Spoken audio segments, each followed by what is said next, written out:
Hello दोस्तों, नमस्कार। तो आज क्या कर रहे हैं आप लोग? कैसे हैं आप लोग? हम लोग आज पढ़ेंगे उमेश तिवारी की बुक से कुछ महत्वपूर्ण प्रश्न।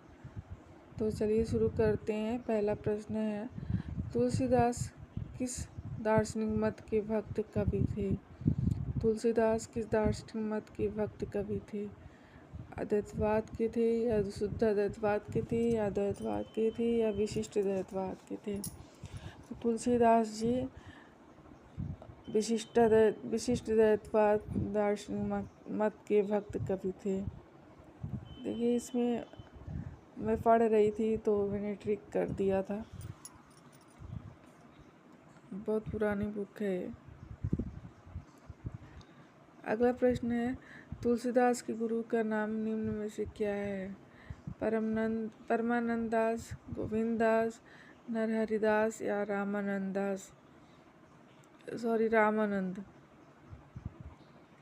तो इस प्रश्न का उत्तर हो जाएगा ऑप्शन नंबर सी, नरहरिदास। अगला प्रश्न है, सूफी संतों ने जनता के कष्ट को दूर करने के लिए साधना का निम्न में से कौन सा मार्ग अपनाया था? वाम मार्ग अपनाया था, वैष्णव मार्ग अपनाया था, तांत्रिक भोग मार्ग अपनाया था या वैदिक मार्ग अपनाया था? तो सूफी संतों ने जनता के कष्टों को दूर करने के लिए वैष्णव प्रेम मार्ग अपनाया था। ऑप्शन बी सही हो जाएगा। अगला प्रश्न है, मीराबाई की भक्ति साधना किस कोट की थी? दास्य भाव की थी, गुरु भक्ति की थी, मधुर भाव की थी या साख्य भक्ति की थी? तो मीराबाई की जो भक्ति साधना थी वह मधुर भाव की थी।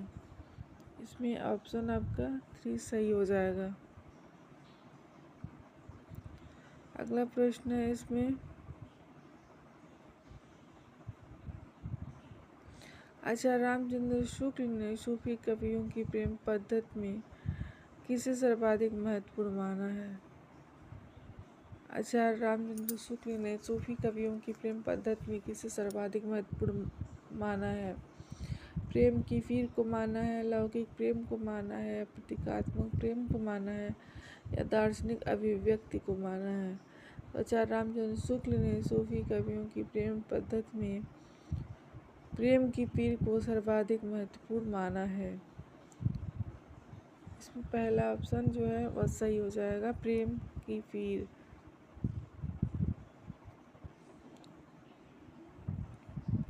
प्रश्न नंबर 6 है, सूफी कवियों को निम्न में से क्या कहा जाता है?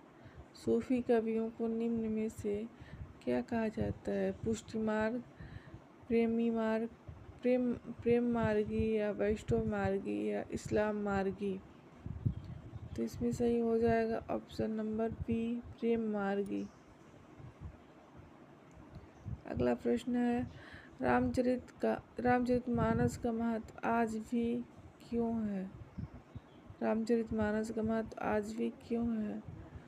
भक्ति साधन के कारण, राम की लीला गायन के कारण, जीवन मूल्यों के निर्धारण के कारण या सगुण भक्ति एवं लोक मंगल कामना के कारण? तो ऑप्शन इसमें डी सही हो जाएगा, सगुण भक्ति एवं लोक मंगल कामना के कारण। आप लोगों से मेरा प्रश्न है कि रामचरितमानस को लिखने में कितना समय लगा? कमेंट करके आप लोग ज़रूर बताइएगा। रामचरितमानस को लिखने में कितना समय लगा? कमेंट करके ज़रूर बताइएगा। अगला प्रश्न है, रीतिकाल के प्रमुख भेदों में निम्न में से कौन शामिल नहीं है? रीतिकाल के प्रमुख भेदों में निम्न में से कौन शामिल नहीं है? ऑप्शन है रीतिबद्ध, रीति सिद्ध, रीति युक्त, रीति मुक्त। इसमें ऑप्शन सही हो जाएगा 3, रीति युक्त। अगला प्रश्न है, इसमें रीतिका में रीतिकाव्य में कौन सा काव्य रूप अपनाया गया है? रीतिकाव्य में कौन सा काव्य रूप अपनाया गया है?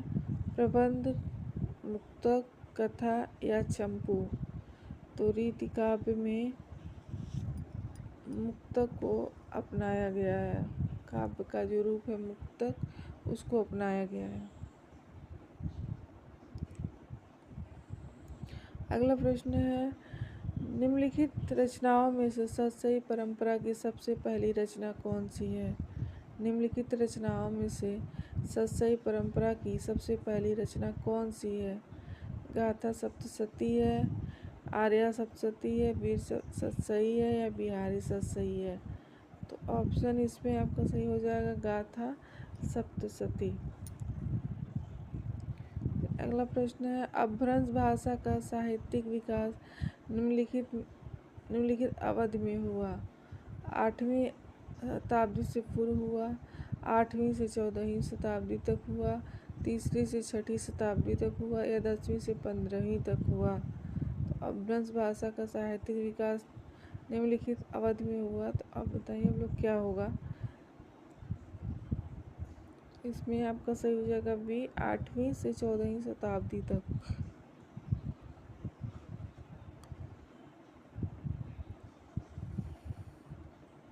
अगला प्रश्न है, अपभ्रंश काव्य का सुप्रसिद्ध छंद कौन सा है? अपभ्रंश काव्य का सुप्रसिद्ध छंद कौन सा है? कड़वक है, पद्धड़ियाँ है, रास है या दूहा है? तो इसका ऑप्शन नंबर बी सही हो 4 सही हो जाएगा, दूहा। अगला प्रश्न है, अपभ्रंश भाषा का विकास किस भाषा से हुआ है? संस्कृत से हुआ है, प्राकृत से हुआ है, अरहर से हुआ है या पाली से हुआ है? अपभ्रंश भाषा का विकास किस भाषा से हुआ? तो अपभ्रंश भाषा का विकास प्राकृत से हुआ है। अगला प्रश्न है, अपभ्रंश भाषा का प्रथम कवि किसे माना जाता है? पुष्पदंत को, जोइंद को, स्वयंभू को, हेमचंद्र को?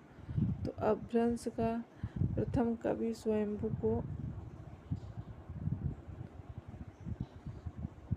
अपभ्रंश का प्रथम कवि स्वयंभू को माना जाता है।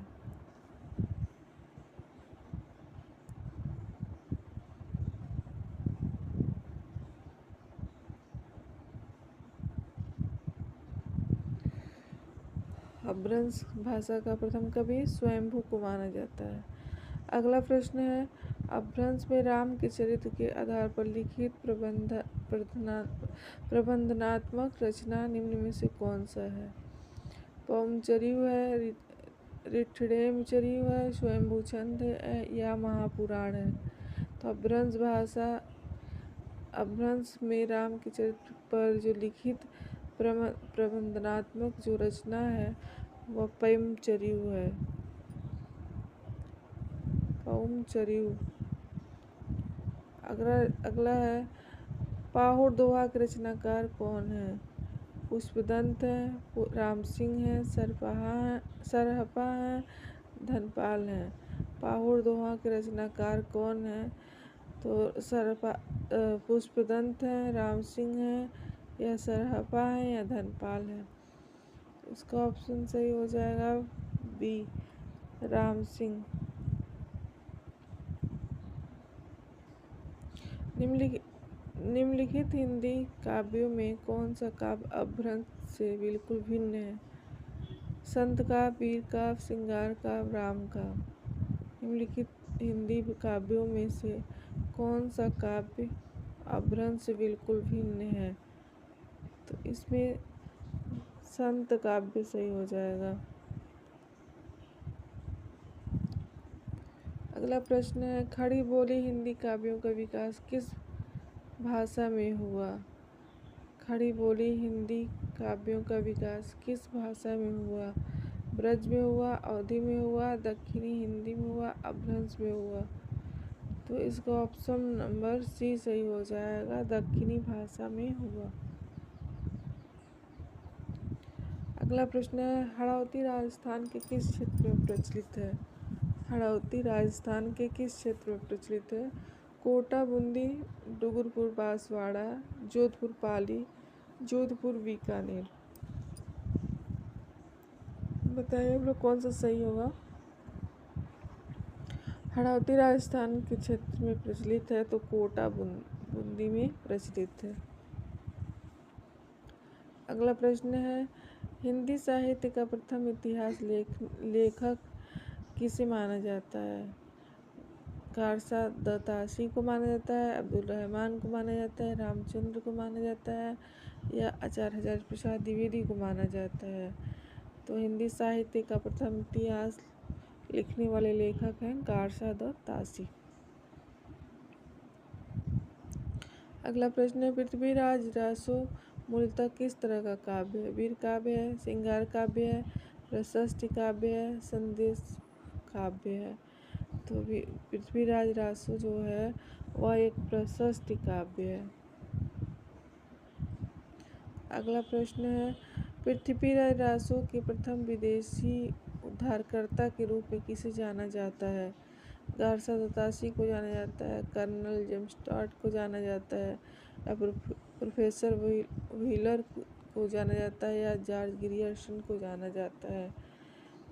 तो इसमें आपका सही हो जाएगा बी, कर्नल जेम्स टॉड को जाना जाता है।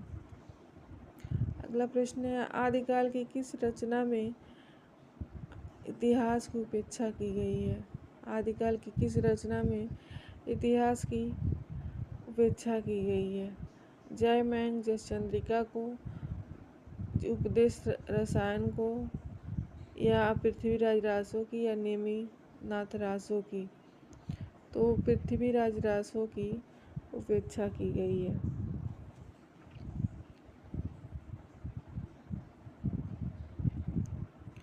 अगला प्रश्न है, आदिकाल की प्रमुख श्रृंगारिक कृति कौन सी है? आदिकाल की प्रमुख श्रृंगारिक कृति कौन सी है? पृथ्वीराज रासो, प्रमाल रासो, बीसलदेव रासो, विद्यापति की पदावली? तो आदिकाल की जो प्रमुख श्रृंगारिक कृति है उसमें बीसलदेव रासो जो है वो श्रृंगारिक है। सी।